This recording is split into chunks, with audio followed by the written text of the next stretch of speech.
러시아는 피를 흘리고 있습니다. 이 나라의 사상자 수는 전례 없는 수준에 도달했으며 수만 명의 군인들이 붕대로 감싸이거나 관에 실려 집으로 돌아가고 있습니다. 과거엔 그런 숫자들이 푸틴 대통령과 크렘린, 지휘관들에게 큰 문제는 아니었습니다. 그들은 항상 전사자를 대신할 남성을 찾을 수 있었습니다. 하지만 이제 큰 문제가 되고 있습니다. 러시아의 손실이 늘면서 모집 수준은 낮아지고 있기 때문입니다. 몇 달 연속으로 사망자와 부상자의 수가 러시아군에 합류하려는 사람들의 수를 넘어섰습니다. 이로 인해 크렘린은 이 악화되는 위기를 통제하기 위해 점점 더 절박한 조치에 의존할 수밖에 없게 되었습니다. 이런 상황은 오래전부터 예고된 일이었습니다. 러시아 지휘관들은 전쟁 첫날부터 무모하고 비효율적인 전술을 사용해왔습니다. 그들은 병사들을 제대로 된 준비, 훈련, 장비도 없이 전장에 내보냈습니다. 많은 이들에게 이른바 특별 군사작전은 자살 임무나 다름없었습니다.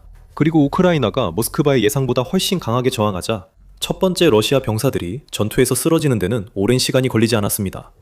전쟁이 진행될수록 상황은 더욱 악화되었습니다. 파괴되는 전차와 장갑차의 수를 줄이기 위해 크렘린은 전술을 바꿔 병사들에게 아무런 장갑 지원 없이 우크라이나 진지로 돌격하라고 명령했습니다.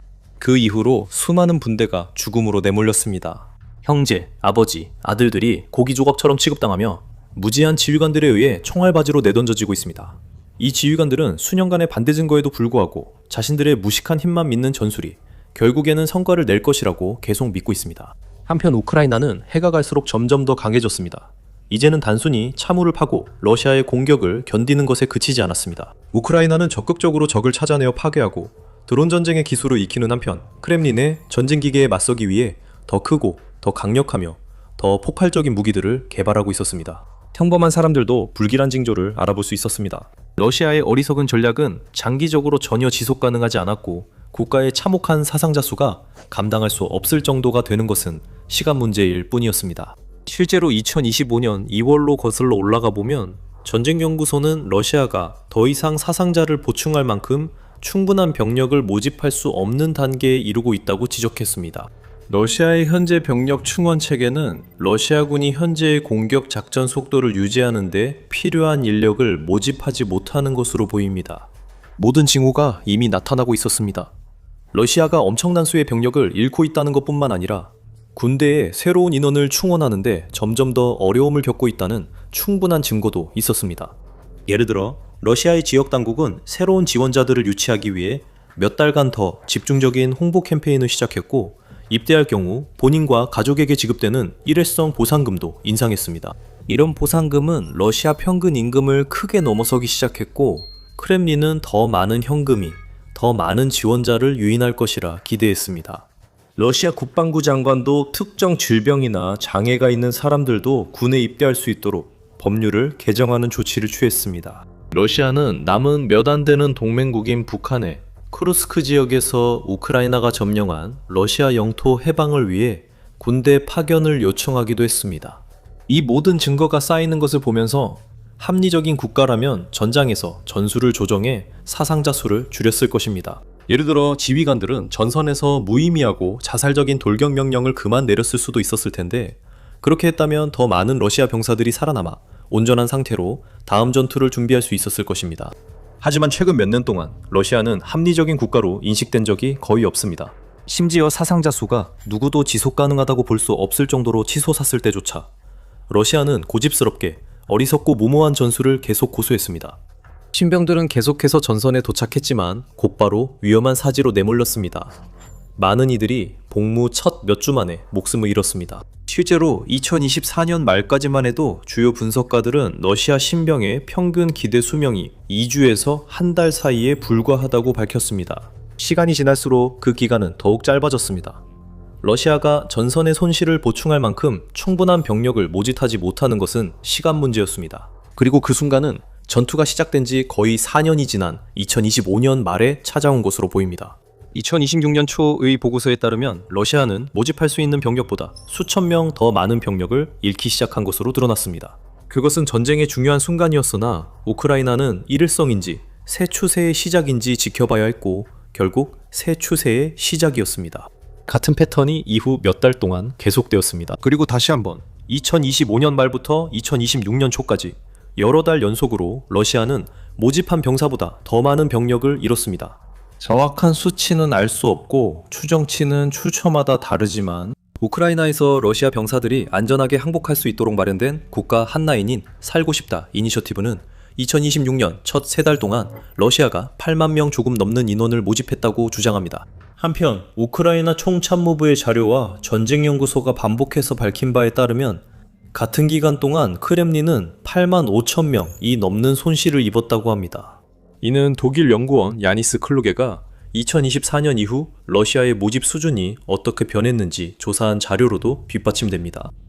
클루게는 2024년 이 비교적 안정적인 해였고 러시아가 꾸준히 모집 목표를 달성하거나 초과 달성했지만 2025년 들어 모집률이 점차 감소하기 시작했다고 밝혔습니다. 몇몇 달에는 신규 모집 인원이 이전 달에 비해 20% 이상 감소하기도 했습니다.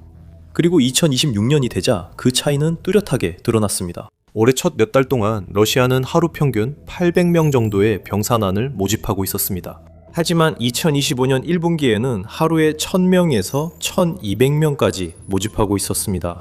그 결과 I Want to Live와 다른 단체들은 러시아가 2026년에 40만 9천 명의 계약병을 모집하겠다는 목표를 달성하지 못할 가능성이 높다고 예측했습니다.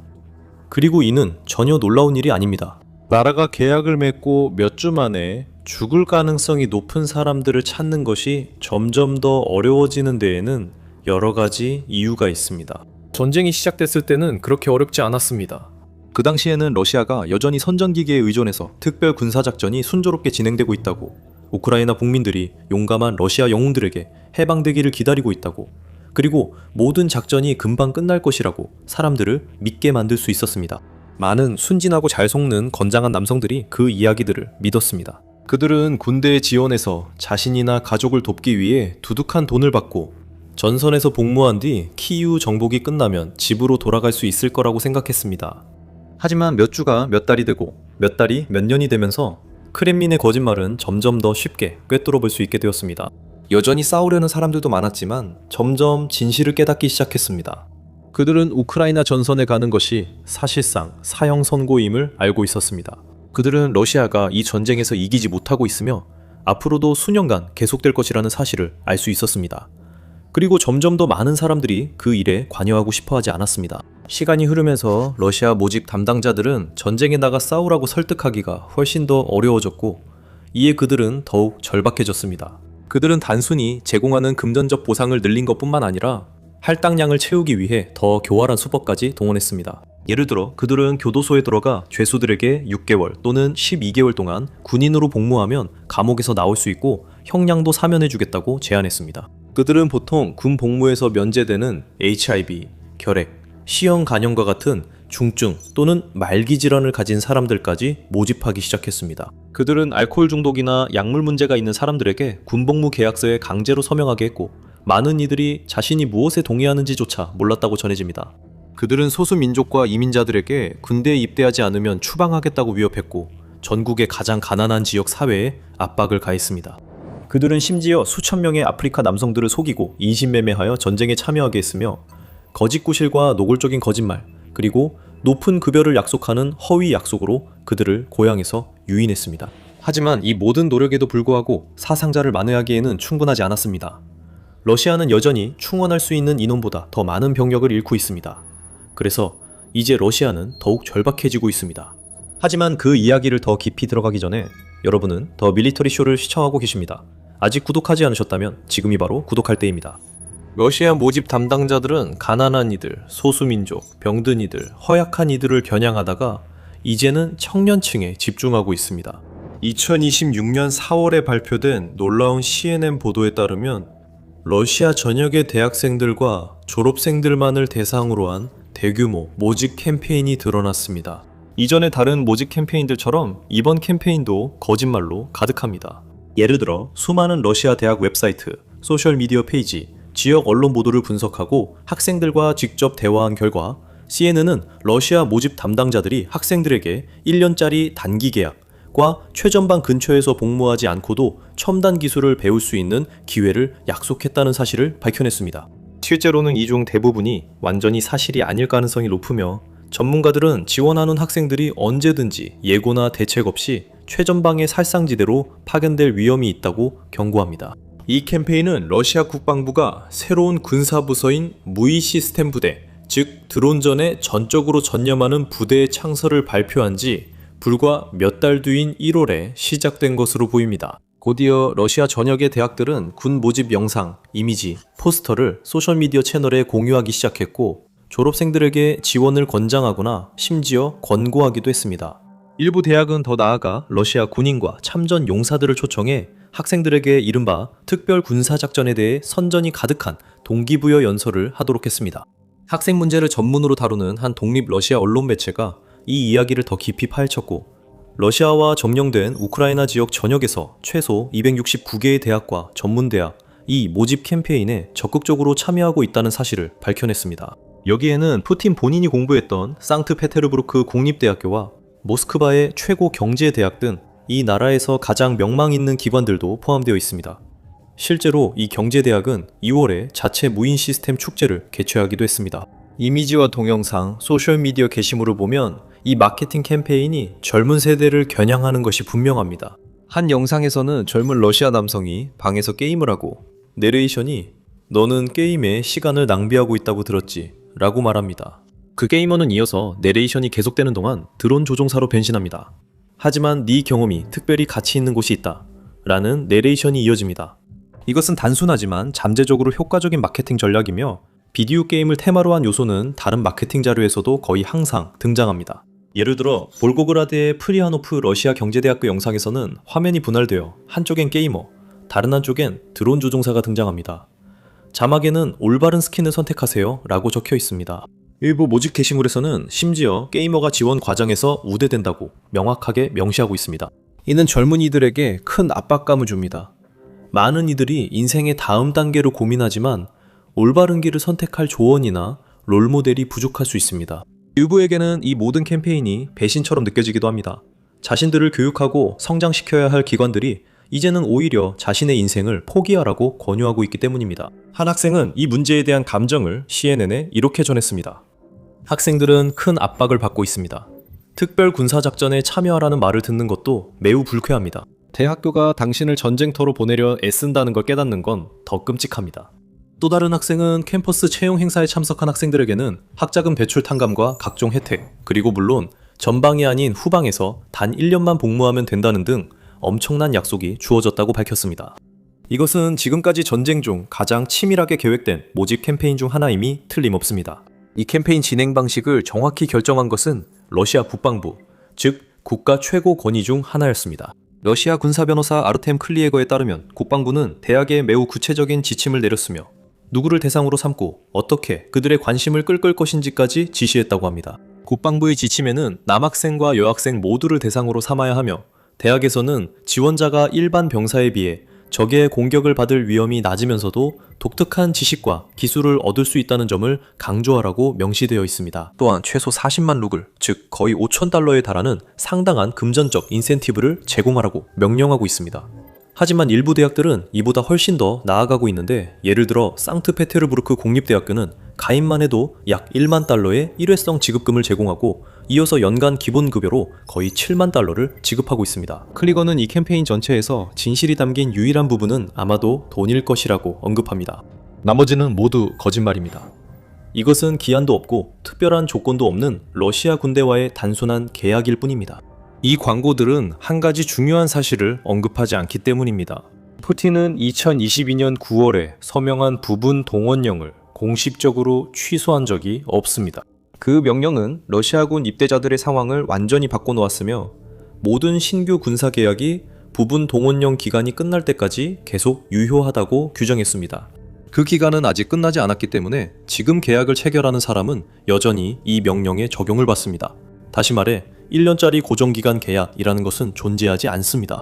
이 함정에 빠진 젊은 남자들은 단순히 1년 동안 전선의 주변에서 실제 비디오 게임처럼 드론을 가지고 놀다가 안전하게 가족에게 돌아가는 것이 아닙니다. 그들은 그곳에 갇혀 죽거나 너무 심하게 다쳐 더 이상 싸울 수 없게 될 때까지 머물 수도 있습니다. 그리고 상황은 더 나빠집니다. 학생 지원자들이 전선에서 멀리 배치된다는 약속 역시 실제 법률이나 입법에 근거한 것이 아닙니다. 간전 자선단체 겟노스트의 운영자인 그리고리오 스베르들린이 지적했듯이 사람이 계약서에 서명하는 순간 그는 문자 그대로 국방부의 노예가 됩니다. 그는 국방부 장관이 필요로 하는 어느 부대로든 배치될 수 있으며 선택권이 없습니다. 좋은 소식은 많은 학생들이 이 사실을 알고 있거나 이 전쟁에 지원하는 것이 현명하지 않다는 것을 인식하고 있다는 점입니다. 예를 들어 CNN이 인터뷰한 모든 학생들은 크렘린의 선전에 대해 공통적으로 불신을 가지고 있었습니다. 한 학생은 자신의 반 친구들이나 친구들 중 누구도 경제적으로 어려운 상황임에도 불구하고 계약서에 서명할 생각이 없다고 말했습니다. 또 다른 학생은 이런 말도 안 되는 이야기가 전혀 설득력이 없다고 생각한다며 반 친구들에게도 이것이 모두 사기라는 사실을 이해하라고 촉구했습니다. 하지만 그렇다고 해서 이 캠페인이 반드시 실패할 것이라는 의미는 아닙니다. 이 캠페인이 러시아군의 부족한 병력을 완전히 보충할 만큼 충분한 신병을 모집하지는 못할 수도 있지만 여전히 더 쉽게 속거나 혼란스럽거나 힘든 상황에 처한 일부 학생들에게는 계약서에 서명하도록 설득하기에 충분할 수 있습니다. 실제로 일부 대학들은 과목에서 낙제할 위험이 가장 큰 학생들을 대상으로 적극적으로 모집 활동을 펼치고 있는 것으로 보입니다. 한 학생은 자신과 학업이 뒤처진 동급생들만을 위한 특별 모임에 불려가 그 자리에서 군 입대를 권유받았다고 밝혔습니다. 또 다른 학생은 그룹의 3분의 1이 퇴학 위기에 처했고 자리를 지키려 계약서에 현장에서 서명하라는 강요를 받았다고 했습니다. 그리고 일부 대학들은 자체 모집 할당량을 채우기 위해 점점 더 교묘한 수법을 동원하고 있습니다. 예를 들어 일부 대학에서는 학생들이 과제를 완성하고 제출하는 마감일을 단축해 학생들이 필요한 성적으로 수업을 통과하기 어렵게 만든다는 보고도 있었습니다. 논리는 분명합니다. 학생들이 수업을 통과하기 어렵게 만들어 더 많은 학생들이 낙제하게 하고 그렇게 힘들고 스트레스를 받는 학생들을 군에 지원하도록 더 쉽게 압박할 수 있다는 것입니다. 한 학생은 대학 직원들이 정신건강에 문제가 있거나 학교에 적응하기 힘들어하는 1학년 학생들을 찾아내어 그들을 집중적으로 겨냥하고 있다고 덧붙였습니다. 이런 학생들은 개인 면담에 초대되어 학위를 취득하고 막대한 재정적 빚을 피할 수 있도록 군대에서 일자리를 제한받고 있습니다. 이것들은 명백한 정서적 학대에 관한 매우 충격적인 이야기들입니다. 대학은 사람들이 성장하고 배우고 필요한 지식과 기술을 얻기 위해 가는 곳입니다. 밖에 나가 꿈을 이루거나 생산적이 되기 위해서입니다. 대학들이 학생들에게 등을 돌리고 그들의 두려움과 스트레스를 이용해 끝없는 크렘린의 전쟁 기계에 연료를 공급하고 있습니다. 한 학생이 이렇게 말합니다. 저는 제가 사랑하는 대학이 제 친구들을 지켜야 할 대상으로 변할 거라고는 상상도 못했어요. 하지만 오늘날 푸틴의 러시아가 그런 곳입니다. 사람들이 가축처럼 취급받고 군인들이 고깃덩어리 정도로 여겨지며 앞으로 인생이 창창한 10대들마저도 가장 안전해야 할 곳에서 무자비하게 표적이 되는 곳이 바로 그곳입니다. 이 모든 것은 러시아 군대가 가장 약한 위치에 있기 때문입니다. 이 영상은 크렘린의 고집스러운 전술이 러시아 군대를 무너뜨린 이유를 설명합니다.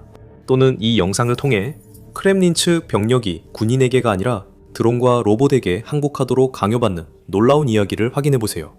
우크라이나가 차세대 전쟁을 러시아의 문턱까지 가져오고 있습니다. 더 많은 통찰력 있는 분석을 원하시면 오늘 밀리터리 쇼를 구독해주세요.